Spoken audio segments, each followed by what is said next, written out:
राधे राधे दोस्तों रविवार के दिन प्रदोष हो तो शिव जी के साथ साथ सूर्य देव की भी पूजा करें। दिन भर निराहार रहकर सूर्य डूबने के पहले ही पूजन कर लें। प्रदोष व्रत में नमक और तेल नहीं खाया जाता है। गेहूं का आटा, दूध, फल, मिठाई, गुड़ आदि का सेवन करना चाहिए। 1 वर्ष तक नियमित प्रदोष व्रत से मनुष्य के रोग, शोक तथा शत्रुओं का नाश होता है और धन धान्य की प्राप्ति होती है। अगर आप प्रदोष व्रत नहीं रहते हैं तो आप शिव जी की पूजा करके प्रदोष व्रत कथा अवश्य पढ़ें, जिससे हमें भोले बाबा की कृपा प्राप्त होती है। एक बुढ़िया थी। रविवार के दिन वह हमेशा अपने घर को गाय के गोबर से लीपती थी तथा संयम काल से पहले ही शिव जी की पूजा करती तथा पकवान एवं फल वह नैवेद्य से भोग लगाती और स्वयं प्रसाद खाती थी। इससे शिव जी एवं सूर्यदेव उस बुढ़िया के ऊपर अत्यंत प्रसन्न हो गए और उसके पास किसी प्रकार की कमी न रही।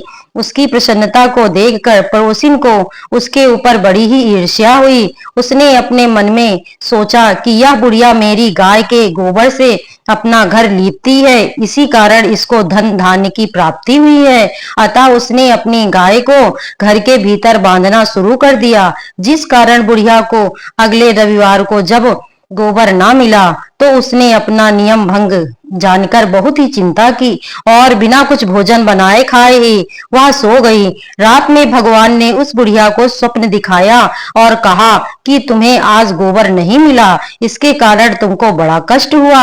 अतः मैं तुमको एक ऐसी गाय देता हूँ जिससे तुम्हारे सभी कष्ट दूर होंगे, मनोकामना की पूर्ति होगी। सुबह उस बुढ़िया ने देखा कि आंगन में अपने बछड़े के साथ एक सुंदर गाय खड़ी थी। बुढ़िया को स्वप्न की बात याद आई और उसने अब बड़ी प्रसन्नता से गाय को ले जाकर बांधा। बुढ़िया की गाय को देखकर पड़ोसिन को और अधिक ईर्ष्या हुई। वह गाय सोने का गोबर लेते थी। यह देखकर पड़ोसिन और अधिक आश्चर्य करने लगी। उसने उस गोबर को उठाकर उसकी जगह अपनी गाय का गोबर रख दिया। इस प्रकार पड़ोसिन को नित्य कार्य हो गया और बुढ़िया को यह पता भी नहीं था कि उसकी गाय सोने का गोबर देती है। तब भगवान ने सोचा कि इस प्रकार तो बुढ़िया को कुछ भी प्राप्त नहीं होगा और ना कोई लाभ होगा। अतः एक दिन उन्होंने ऐसी आंधी चलाई एवं जल वृष्टि की जिससे उस बुढ़िया को अपनी गाय को घर के अंदर भीतर बांधना पड़ा और इस तरह बुढ़िया को मालूम हुआ कि उसकी गाय तो सोने का गोबर करती है। अतः दूसरे दिन से बुढ़िया ने गाय को प्रातः घर के अंदर ही बांधना शुरू कर दिया। तब तो पड़ोसी ने अपना लाभ ना देखकर राजा से शिकायत की कि उस बुढ़िया के पास एक गाय है जो सोने का गोबर देती है, अतः आप उसे ले लें और प्रजा का पालन करें।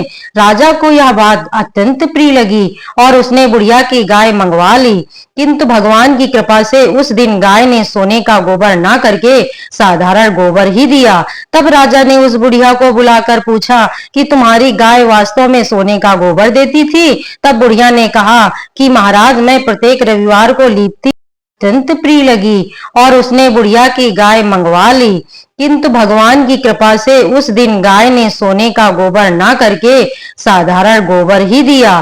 तब राजा ने उस बुढ़िया को बुलाकर पूछा कि तुम्हारी गाय वास्तव में सोने का गोबर देती थी? तब बुढ़िया ने कहा कि महाराज, मैं प्रत्येक रविवार को लीपती हूँ, भगवान की पूजा करती हूँ एवं संध्या के समय भोजन करती हूँ, उसी के प्रभाव से यह गाय मुझे प्राप्त हुई है और सोने का गोबर देती रही है। पड़ोसिन के कहने से आपने मेरी गाय छीन ली। यदि आपके यहाँ यह सोने का गोबर नहीं देती तो इसमें मेरा क्या दोष है? बुढ़िया की बात सुनकर राजा ने उसकी गाय वापस कर दी तथा उससे क्षमा याचना की। राजा ने पड़ोसिन को दंड दिया तथा संपूर्ण राज्य में घोषणा करा दी कि सभी लोग रविवार को व्रत करें और राजा ने स्वयं यह व्रत आरंभ कर दिया। राजा और प्रजा प्रसन्न रहने लगी और राज्य भी निरंतर प्रगति को प्राप्त हुआ वह धन्य धान आदि की किसी प्रकार की कोई कमी नहीं रही।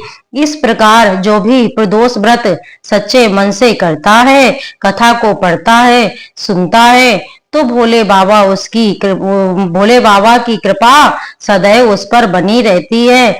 इसलिए प्रदोष व्रत ना रख पाए तो कोई बात नहीं, कथा सुननी चाहिए। दोस्तों, अगर मेरा ये वीडियो आपको अच्छा लगे तो प्लीज लाइक और सब्सक्राइब कीजिएगा। बोलिए भोले बाबा की जय।